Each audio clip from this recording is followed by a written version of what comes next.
ஆண்டவர் இயேசு கிறிஸ்துவுக்குள் எனக்கு அருமையானவர்களே, நம் ஆண்டவர் இயேசு கிறிஸ்துவின் நாமத்தினால் உங்கள் அனைவரையும் வாழ்த்தி வரவேற்கிறேன். நீங்கள் கடவுளுடைய கண்களுக்கு மிகவும் விலை மதிப்பாக இருக்கிறீர்கள். அந்த மதிப்பு கடவுளுக்கு தெரியும். மற்றவரை நினைத்து நீங்கள் பயப்பட வேண்டாம். கிறிஸ்து இயேசுவில் மிகவும் பிரியமானவர்களே, தவக்காலத்தினுடைய 16வது நாட்களிலே நாம் இருக்கின்றோம். இன்றைய வாசக சிந்தனையாக தொடக்க நூலிலிருந்து நமக்கு முதல் வாசகம் கொடுக்கப்பட்டிருக்கிறது.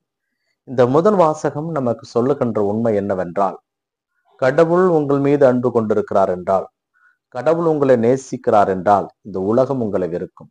உங்களை சார்ந்தவர்கள் உங்களை வெறுப்பார்கள். உங்களுக்கு துன்பங்கள், துயரங்கள், வேதனைகள் வரும். இவற்றையெல்லாம் கடந்து நீங்கள் செல்ல வேண்டியவர்களாக இருப்பீர்கள். ஏனென்றால் இன்றைய முதல் வாசகத்திலே இஸ்ரேலுடைய முதிர்ந்த வயதிலே பிறந்தவர் தான் யோசேப்பு. அவர் மிகவும் இளையவராக இருந்ததால் தந்தை மற்ற எல்லாரையும் விட அவர் மீது அன்பு கொண்டிருந்தார். ஏனென்றால் மற்றவர்கள் வளர்ந்து விட்டார்கள், அவர்களுக்கு எல்லாம் தெரியும். ஆனால் இவர் குழந்தை என்பதால் மிக்க அன்பு கொண்டிருந்தார். அது அவர்களுக்கு பொறுக்கவில்லை. அவர்கள் மீது கோபம் கொள்கிறார்கள், அவர்களை கொல்லும் அளவிற்கு போகிறார்கள். அதிலே ரூபனுடைய முயற்சியால் அவர்கள் யோசேப்பு காப்பாற்றப்படுகிறார், வெளிநாடுக்கு விற்கப்படுகிறார். இந்த வாசகம் நமக்கு சொல்லுகின்ற உண்மை, இந்த தவக்காலத்திலே நாம் கடவுளுக்கு ஏற்புடையவராக இருப்பின், கடவுளுக்கு பிடித்தவராக இருப்பின், இந்த உலகம் நம்மை வெறுக்கும். துன்பங்களும் துயரங்களும் நம்மை தொடர்ந்து அடிக்கும். வேதனைகளும் சோதனைகளும் நம்மை நெருக்கும். இருந்தாலும் இந்த தவக்காலத்திலே விழுந்து விடாமல் கடவுளுடைய கரம் பிடித்து நடக்க வேண்டிய காலம். சாத்தான் நம்மை புடமிடுவான். இந்த தவக்காலத்திலிருந்து நாம் தப்பித்துக் கொள்ள வேண்டுமானால் கடவுளுடைய கரங்களை இறுக்க பிடித்துக் கொள்ள வேண்டும். ஏனென்றால் கடவுள் ஒருவரே நமக்கானவர்.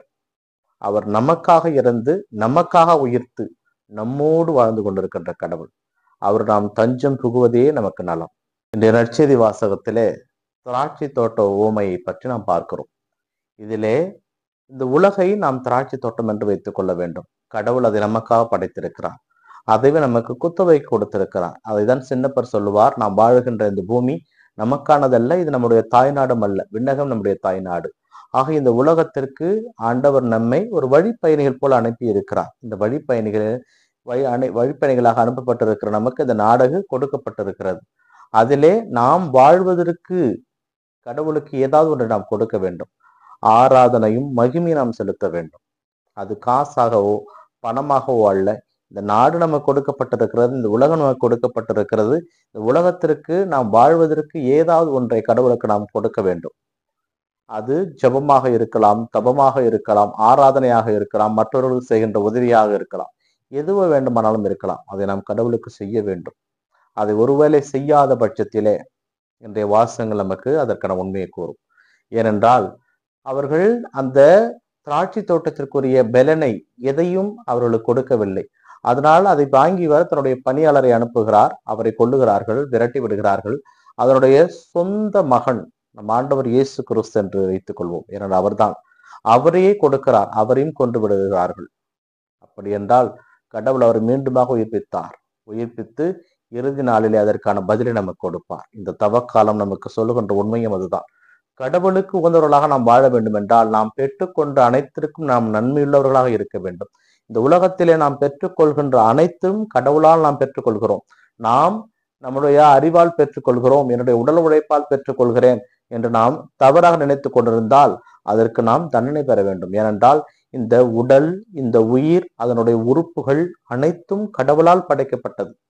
நாம் உண்ணுகின்ற உணவு, அருந்துகின்ற நீர், சுவாசிக்கின்ற காற்று எல்லாம் கடவுளால் நமக்கு படைக்கப்பட்டது. அப்படி இருக்கின்ற பொழுது எதை வைத்து நாம் சொல்லுவோம்? என்னால் என்கின்ற வார்த்தை, இது என்னால் அல்ல, இது அனைத்தும் கடவுளால். ஆக இந்த தவக்காலத்திலே கடவுளுக்குரிய மக்களாக நாம் வாழ வேண்டும் என்றால் நம்மை நோக்கி வருகின்ற துன்பங்களை நாம் கடந்து போக கற்றுக்கொள்ள வேண்டும். நம் பெற்றுக்கொண்ட அனைத்திற்கும் கடவுளுக்கு நாம் நன்றி சொல்ல கடமைப்பட்டிருக்கிறோம். அதனால் இந்த தவக்காலத்திலே நம்மை முழுவதுமாக கடவுளை படைப்போம். அவருடைய வழியிலே நடப்பதற்கு தேவையான அருளையும் ஆசிரியம் கேட்போம். தொடர்ந்து நாம் மன்றாடுகின்ற பொழுது கடவுள் நம்முடைய குரலை கேட்பார். இந்த நாள் உங்களுக்கு இனிய நாளாகவே அமையட்டும். இறைவன் இயேசு என்றென்று வாழ்த்து பெறுவாராக. ஆமென்.